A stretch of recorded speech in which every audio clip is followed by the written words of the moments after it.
I'm a retired detective with York Regional Police, and I policed for 33 years. So my career started off as a military policeman for the Canadian Armed Forces. And then shortly before I left there, I spent time in the criminal investigations branch. I was hired by York in 1989 and was promoted in 2007 and assigned as a detective in the homicide unit, where I spent 13 years. So back on the 8th of November in 2010, three people went into the Pan residence.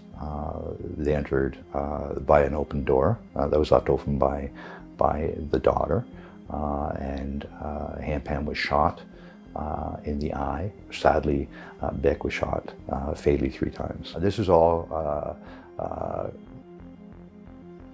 a plan that was conspired by Jennifer, by their daughter. And then obviously, you know, investigatively we did some things into the following year, and the 5 were arrested. So that particular case had been, there were other productions that occurred, but not to the level of obviously that Netflix did.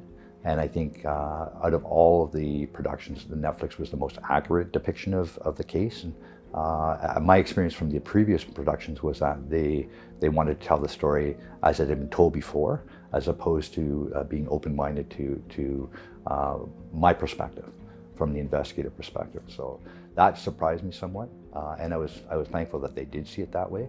So I'd always aspired to go to university. I did have a college diploma, so I applied and I was successful in getting in, and that was the start really of my re-entry into academia. What I gained out of my time at Guelph Harmer was a growth when it came to critical thinking, you know, and I did apply that when I came back into my role as a detective.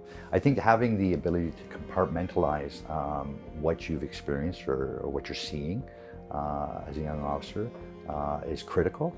But I think as well, resiliency. I think officers need to be resilient. Obviously, when you're working, it's difficult to time manage. It's not an easy decision, but I think when you apply yourself, it's well within their grasps, right, to achieve their goal of graduating.